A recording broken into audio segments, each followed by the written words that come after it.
তো এই ভিডিওতে আমরা আমাদের লারাভেল অ্যাপ্লিকেশনের folder structures and file system সম্পর্কে জানবো কেমন। So starting from the bottom. Okay, so এখানে একটা ভাইট.config.js আছে, এটা একটা কনফিগারেশন ফাইল। এখন ভাইটটা কি? ভাইট আপনি যদি সার্চ দেন এখানে তাও আপনি একটা পাবেন, সেটা হচ্ছে ভাইট। ওকে, ভাইটটা যদি সার্চ দেন, সরি কি চলে আসলো, ওকে এই যে ভাইট। ওকে, ভাইটে আপনি দেখেন এটা একটা বিল্ড টুল। ওকে, এটাকে আমরা যদি একটু সিম্পল ভাষায় জানতে চান, সেটা হচ্ছে যদি টেকনিক্যাল টার্মে না যান তাহলে আমি বলবো এটা একটা কম্পাইলার বিল্ডিং টুলস। এটার মাধ্যমে আমরা আমাদের ফ্রন্ট এন্ডের যেই অ্যাসেটসগুলো আছে, ফ্রন্ট এন্ডের অ্যাসেটস, সিএসএস যে অ্যাসেটস আরও আদার অ্যাসেটস, সবগুলো সে কম্পাইল করে আমাদের দেয়। ওকে, তাছাড়া সে ফ্রন্ট এন্ডের জন্য লাইভ যে আমাদের ডেভেলপমেন্ট সার্ভার এটাও প্রোভাইড করে থাকে। ওকে, সো আমরা নেক্সটে যাই, সেটা হচ্ছে আমাদের রিডমি। ওকে, রিডমিটা কি? রিডমি হচ্ছে সাধারণত আমরা যদি কোনো ডকুমেন্টেশন দিতে হয় গিটহাবে আপলোড করি, তখন আমরা রিডমিতেই সব দিয়ে থাকি। ওকে, এমন না যে সবসময় আমরা গিটহাবের জন্য রিডমিটা ইউজ করি। এই যে রিডমি এমডি ফরম্যাট, যে মার্কডাউন ল্যাঙ্গুয়েজের দ্বারা আমরা সাধারণত যে কোনো ধরনের ডকুমেন্টেশনই আমরা ক্রিয়েট করে দিই, যাতে একটা রিডমি ভিউয়ারের সাহায্যে সে এরকম একটা আউটপুট ইজিলি পায়। কারণ যদি আপনি একটা ডকুমেন্টেশনের জন্য একটা HTML সাইটই বানাতে চান, দেখেন এটা কিন্তু অনেক টাফ হয়ে যায়। বাট দেখেন রিডমি সাইটের যে ল্যাঙ্গুয়েজ অ্যান্ড যে ওর যে সিনট্যাক্স, মিনস মার্কডাউনের যে সিনট্যাক্সটা, ওকে, সো এটা খুবই ইজি। দেখেন এই যে, সো দেন পিএইচপি ইউনিট, এটা আমাদের কাজে লাগবে যখন আমরা ইউনিট টেস্টিং করব, বাট এখন করছে না। ওকে, দেন আরেকটা আছে হচ্ছে প্যাকেজ লক জ্যাসন। ওকে, প্যাকেজ লক জ্যাসনের পূর্বে আরেকটা ছিল, সেটা হচ্ছে প্যাকেজ.জ্যাসন। প্যাকেজ.জ্যাসন এটা হচ্ছে নোট প্যাকেজ ম্যানেজার বলে এটাকে। ওকে, এটা আমাদের কাজে লাগে, সেটা হচ্ছে ফ্রন্ট এন্ডের প্যাকেজ ম্যানেজ করতে। যেমন এখানে ভাইট ইনস্টল আছে, টেলউইন্ড ইনস্টল আছে, সো আদার এক্সিওস আছে। সো এসব হচ্ছে আমাদের কি ফ্রন্ট এন্ডের জন্য। ওকে, অ্যান্ড এর যে প্যাকেজ.লগ জ্যাসন আছে, এটা কি করে? আপনি এইভাবে চিন্তা করবেন যে প্যাকেজ জ্যাসনটা হচ্ছে, আপনি যদি একটা শপিংয়ে যান, শপিং মল থেকে বের হন, আপনি একটা ইনভয়েস পাবেন। ওকে, সো ইনভয়েসের আইটেমসগুলো হচ্ছে আমার এই যে প্যাকেজ লগ জ্যাসন। এটার ভিতরে আমার ইনভয়েসের সব আইটেমস আছে, কোন ভার্সন ইনস্টল আছে, কোথায় ইনস্টল আছে, লাইক এর যে ইন্টিগ্রিটি কোডসগুলো ভেরিফিকেশনের জন্য অ্যান্ড আদার সব কিছু এখানে আছে। এটাকে আপনি সিম্পল ভাষায় বুঝেন, এটা হচ্ছে আমাদের লিস্ট আইটেমস, এটা হচ্ছে আমাদের লিস্ট। ওকে, একইভাবে আপনার কম্পোজার.জ্যাসন আছে, এটা হচ্ছে আমাদের লারাভেলের পিএইচপির যে প্যাকেজ ম্যানেজার, সেটা হচ্ছে আমাদের কম্পোজার। অ্যান্ড কম্পোজার বাই ডিফল্টভাবে লারাভেলে কম্পোজারই হচ্ছে একটা package manager. Okay, so but PHP কিন্তু অনেক আদার প্যাকেজ ম্যানেজার ইউজ করতে পারেন, বাট যেটা হচ্ছে widely used and widely supported, সেটা হচ্ছে আমাদের এই কম্পোজার। ওকে, সো কম্পোজারের ভিতর একই, লাইক এখানে সবগুলো প্যাকেজ আছে। এখানে দেখতে পাচ্ছেন এখানে অটো লোডিং আছে। অটো লোডিংটা কি? এটা হচ্ছে আমাদের কম্পোজারের দ্বারা প্রোভাইডেড। লাইক এখানে একটা যখন ভেন্ডর ফোল্ডারের ভিতর আপনি দেখবেন যে অটোলোডার.পিএইচপি আছে। ওকে, সো এর মাধ্যমে সে কী করতে পারে, লাইক সে অটো লোড করে ফেলতে পারে সবগুলো ক্লাস। সো এতে আমাদের কী হলো, আমরা শুধু নেম স্পেসের দ্বারা যে কোনো ক্লাস অ্যাক্সেস করতে পারতেছি, ক্লাসের মেথড অ্যাক্সেস করতে পারতেছি। কারণ যদি আপনি পিএসপিতে কোডিং করে থাকেন, দেখবেন যে আমরা যে কোনো একটা ফাইল কী করতাম, পূর্বে রিকোয়ার করে নিয়ে আসতাম, ইনক্লুডস করে নিয়ে আসতাম, বাট এখন ওগুলো করতে হয় না। আমরা ডিরেক্টলি কম্পোজারের মাধ্যমে অটো লোডিং করে দিই, সে ফাইলগুলো ক্লাসগুলো লাইক মেমোরি রিজনে অটোমেটিকলি লোড করে রাখে, আমরা শুধু নেম স্পেস দিয়ে কল করে নিয়ে আসি। ওকে, সো এটা হচ্ছে সিম্পল ভাষায় বললাম, অ্যান্ড একটু ভুলও আছে কোনো জায়গায় আমি জানি, বাট এখন ওইটা নিয়ে আমি ডিসকাস করবো না, বিকজ যত সিম্পলভাবে আপনি বুঝতে পারেন আমি ওইটাই ট্রাই করবো। ওকে, একইভাবে কম্পোজারের এটা হচ্ছে লিস্ট, অ্যান্ড কম্পোজার লক হচ্ছে এই লিস্টের আইটেমস। ওকে, অ্যান্ড আর্টিসান বললাম অলরেডি, উই মেনশন দ্যাট যে আর্টিসান হচ্ছে একটা common line interface, CLI।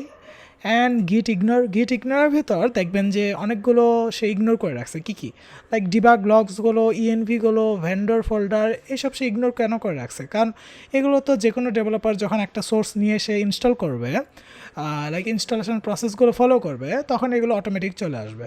So তার আমার তো এগুলো আর আপলোড করার দরকার নেই। ওকে, সো এখন দেখেন এখানে আছে একটা ইএনভি আর একটা হচ্ছে ইএনভি এক্সাম্পল। সো ইএনভিটা কি, ডট ইএনভি হচ্ছে এনভায়রনমেন্ট ভেরিয়েবল। ওকে, লাইক ধরেন যে একটা আপনি সোসাইটিতে থাকেন, সোসাইটির একটা বোর্ড আছে, বোর্ডের ভিতর সবগুলো রুলস লেখা আছে, কি কি রুলস।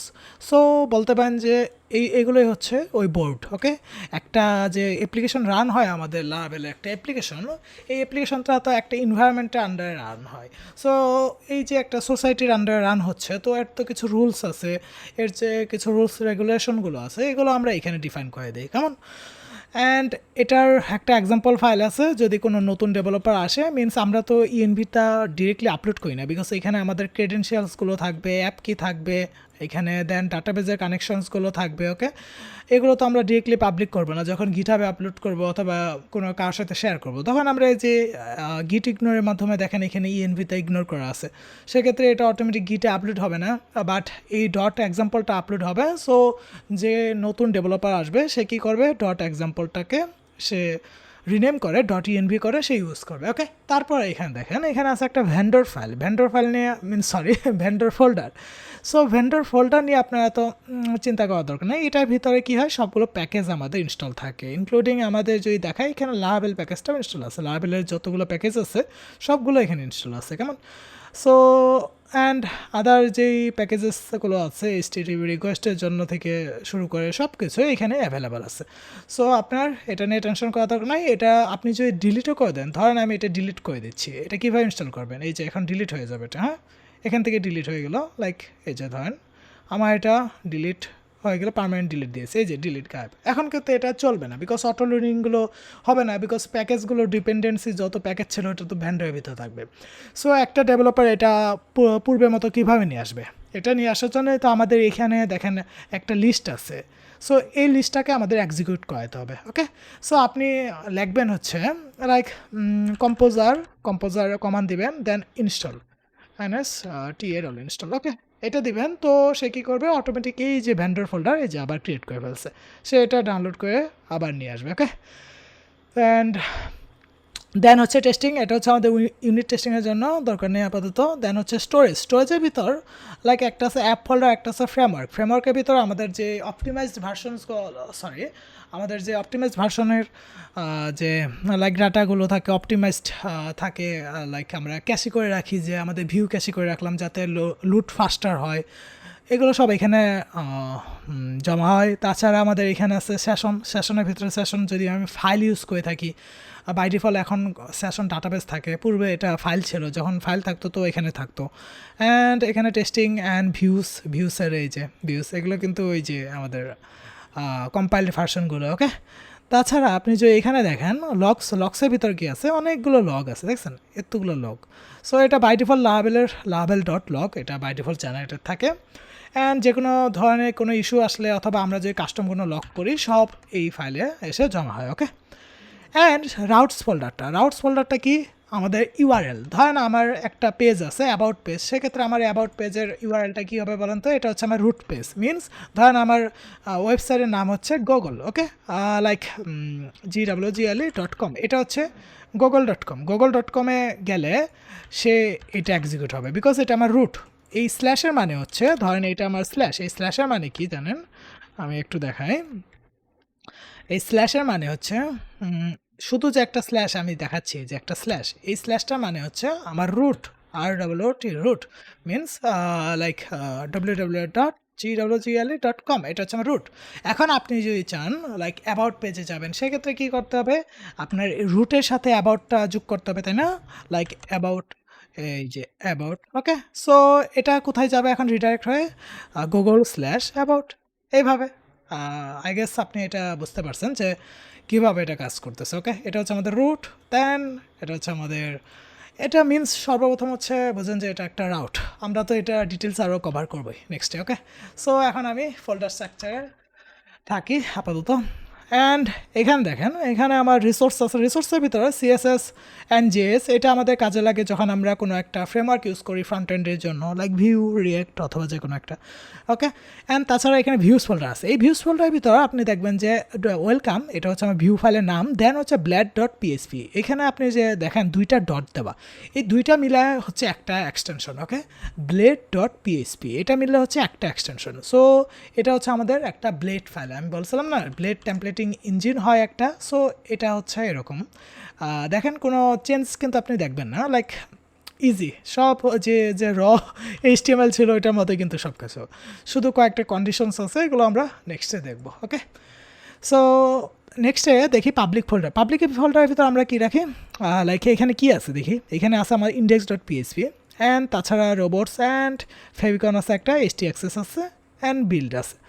ওকে, সো এই পাবলিকের ভিতর আমরা কী রাখি, পাবলিকের ভিতর সাধারণত আমরা অ্যাসেটসগুলো রাখি যেগুলো ডিরেক্টলি রাউট থেকে আমরা অ্যাক্সেস করতে পারি। সো থিমের যে অ্যাসেটস সবগুলো সাধারণত আমরা পাবলিকে রাখি। ওকে, অ্যান্ড নোড মডিউলস এটাও ভেন্ডর ফোল্ডারের মতোই npm ইনস্টল দিলে চলে আসবে।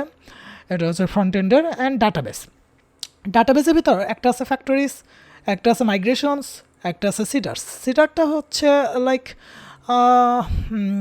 ডামি ডাটা ইনসার্ট করি, অথবা শুধু যে ডামি ডাটা ইনসার্ট করি এমন না, আমরা পূর্বে থেকে কয়েকটা ডাটা ইনসার্ট করে রেখে দেই, অথবা কিছু টিউটোরিয়াল ডাটা ইনসার্ট করে রাখি। ধরেন যে আপনি আপনার ক্লায়েন্টকে একটা সাইট ডেলিভার করতেছেন, সেক্ষেত্রে ওর ওয়েবসাইটে একটা কান্ট্রি লিস্ট আছে, তো ওই যে ওই আপনার ওনার ও তো একটা একটা করে কান্ট্রি কোড, একটা একটা করে কান্ট্রি নেম এটা লিখে তো আর ডাটাবেজে এন্ট্রি দিবে না। ওই জন্য আমরা কী করতে পারি, একটা কান্ট্রি সিডার ক্রিয়েট করে অটোমেটিক দিয়ে দিতে পারি। সো যখন সেট আপ হবে তো সিডারটা রান করলে অটোমেটিক ইনসার্ট হয়ে যাবে। ওকে, তাছাড়া মাইগ্রেশনস এটাতে আমরা বেশিরভাগ মুভ করবো, বিকজ এটার ভিতর আমরা কী করবো, আমাদের যে ডাটাবেজের টেবিলসগুলো এগুলো ক্রিয়েট করবো। ওকে, অ্যান্ড দেন হচ্ছে কনফিগ। সো কনফিগে সাধারণত আমরা আসি না আনটিল আমরা কোনো কাস্টম কনফিগারেশন করতেছি, বিকজ যা আছে দ্যাটস মোর দেন এনাফ। ওকে, এখানে সব ধরনের কনফিগারেশন আছে, সেশন থেকে শুরু করে লাইক মেইল, ফাইল সিস্টেম, দেন অথেন্টিকেশন। ওকে, দেন এখানে আসেন বুটস্ট্র্যাপ। এই বুটস্ট্র্যাপটা কিন্তু আবার এই যে বুটস্ট্র্যাপ CSS ওইটা না। ওকে, এটা কিন্তু সিম্পল বুটস্ট্র্যাপ মিনস বুটস্ট্র্যাপিং হয় একটা অ্যাপ্লিকেশন অথবা একটা OS অথবা একটা সিস্টেম যখন বুট হয়, আমরা বলি না বুট হচ্ছে সিস্টেম। সো এটাই হচ্ছে আমাদের অ্যাপ্লিকেশনটা বুটস্ট্র্যাপিং হচ্ছে। ওকে, এরকম কিছু একটা। দেন একটা অ্যাপ ফোল্ডার। সো অ্যাপের ভিতরে আমাদের মডেলসগুলো থাকে, লোকেন্টের অ্যান্ড প্রোভাইডার্সগুলো থাকে, অ্যান্ড HTTPর ভিতরে কন্ট্রোলার্স, এখানে আমাদের কন্ট্রোলার্সগুলো অ্যাড থাকে যেখান থেকে আমরা কন্ট্রোল করি। ওকে, সো এটা একটা বেসিক ওভারভিউ আমাদের লাভেল অ্যাপ্লিকেশনের ফাইল স্ট্রাকচার। নেক্সটে আমরা দেখব কিছু ইম্পর্ট্যান্ট ফাইলস যেগুলো আমরা লাইক সবসময় ইউজ করব, বিকজ এতগুলো ফাইলের ভিতর আপনি যে সবগুলো একসাথে ইউজ করতে চান অ্যান্ড আপনার তো সবগুলো একসাথে লাগবেও না, আমাদের কয়েকটাই বেসিক লাগবে, যেহেতু আমরা বেসিক লেভেলে আছি সেক্ষেত্রে আমাদের বেসিক কয়েকটা ফাইলস অ্যান্ড ফোল্ডার লাগবে, যেটা নিয়ে আমি নেক্সট ভিডিওতে ডিসকাস করবো। Okay, so that's it for today, দেখা হবে পরবর্তী কোনো ভিডিওতে। ভালো থাকুন, সুস্থ থাকুন।